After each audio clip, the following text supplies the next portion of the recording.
Remembering George Floyd, hundreds of family members, friends, and activists said their final goodbye after a powerful message is delivered from the legendary Reverend Al Sharpton.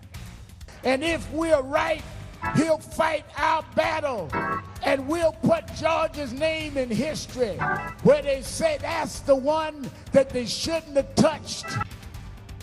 And after that powerful homegoing, a march on Washington, we've learned, has now been set to be held the same day Dr. Martin Luther King Jr. delivered his famous I Have a Dream speech.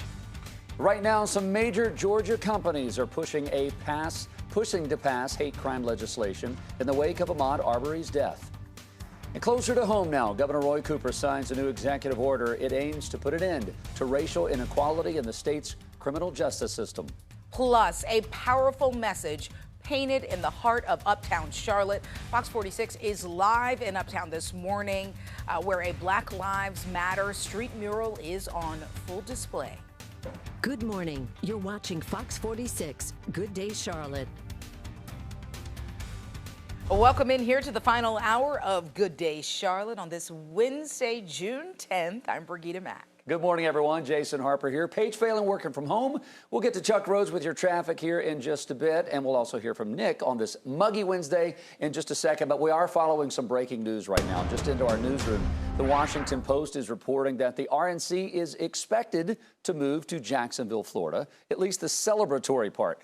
The Republican National Convention has been set, of course, to be here in the Queen City coming up in August. Reports indicate Jacksonville, Florida is the top contender.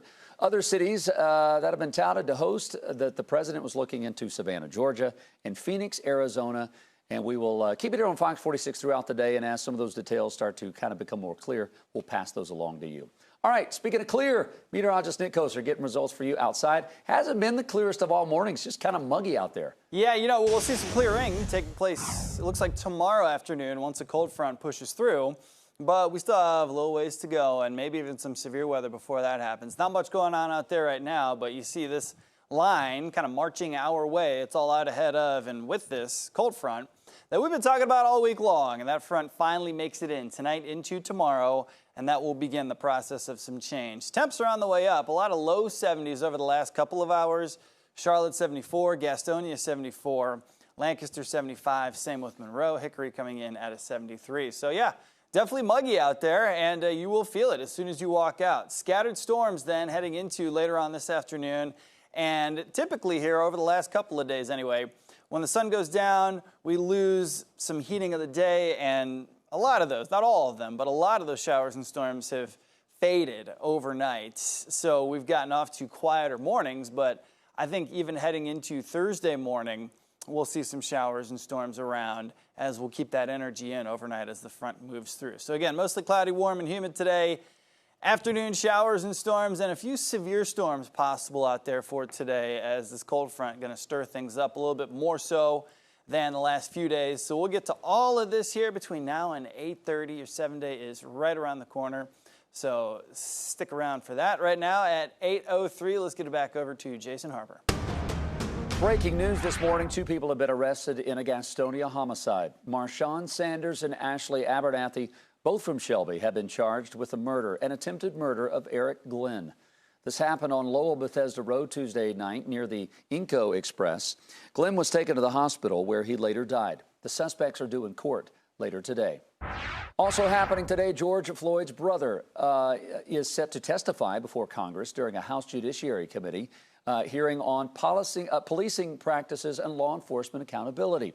The House is considering many proposals that could make it easier to prosecute and sue officers, ban federal officers from using chokeholds, and create a national registry for police violations. It's not clear if Floyd will testify in person or virtually. That's all happening just a day after George Floyd's funeral. And Jason, some 500 people attended the final farewell in a private funeral in Houston, Texas. The Reverend Al Sharpton delivered the eulogy yesterday and called on leaders to defeat systemic issues that are impacting our nation. Because you've touched the world. And as we lay you to rest today, the movement won't rest until we get justice, until we have one standard of justice. Your family's gonna miss you. They're gonna be Reverend Sharpton also announced a march on Washington with Floyd's family. That's set to happen August 28th.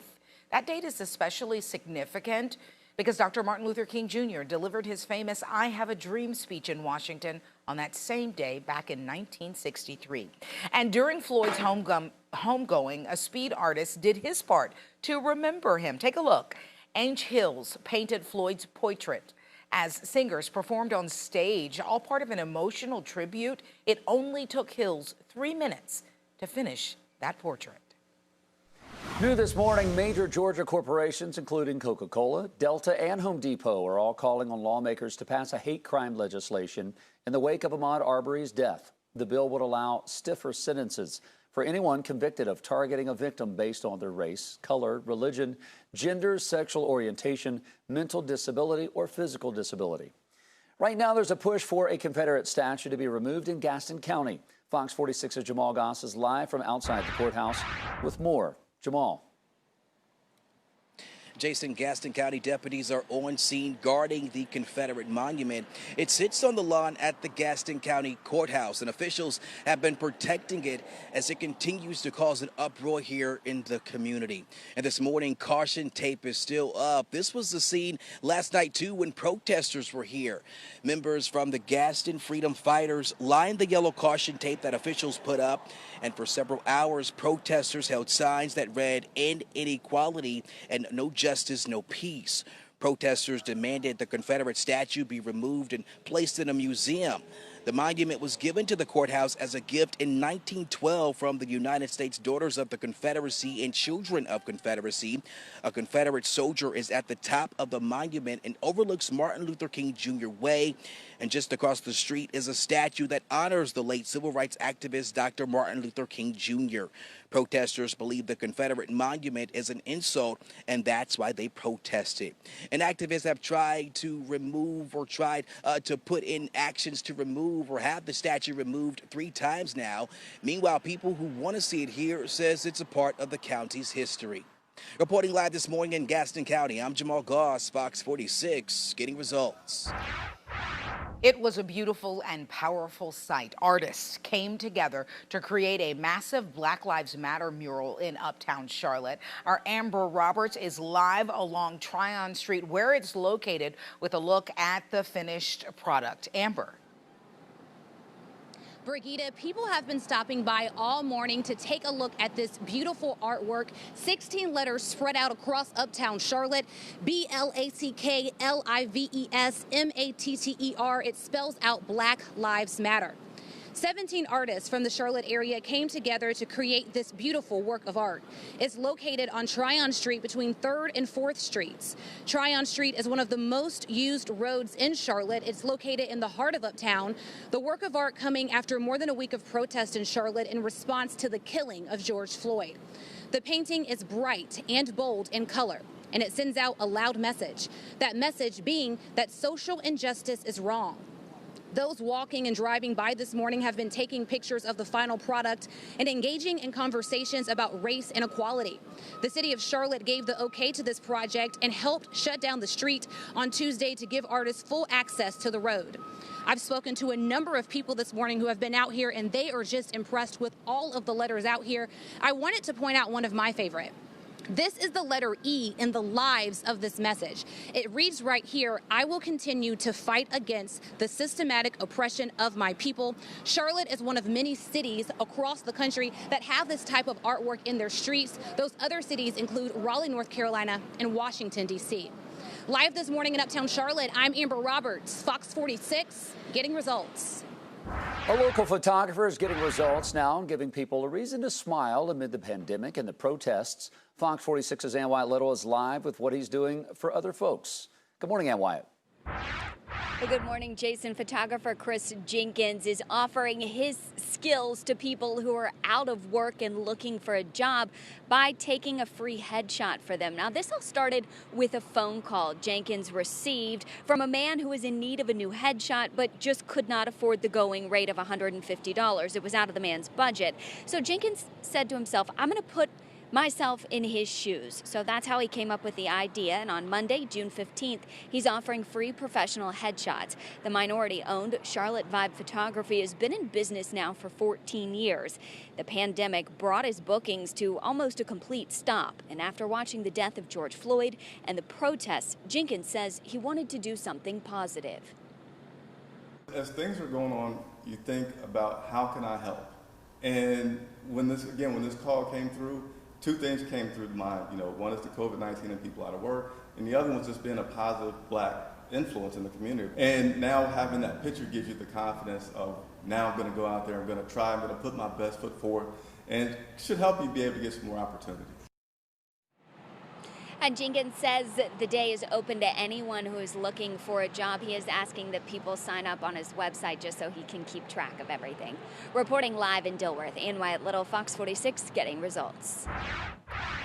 More details this morning regarding the protest in CMPD. The department's so concerned about the safety of one of its officers, he is being pulled off the protest line.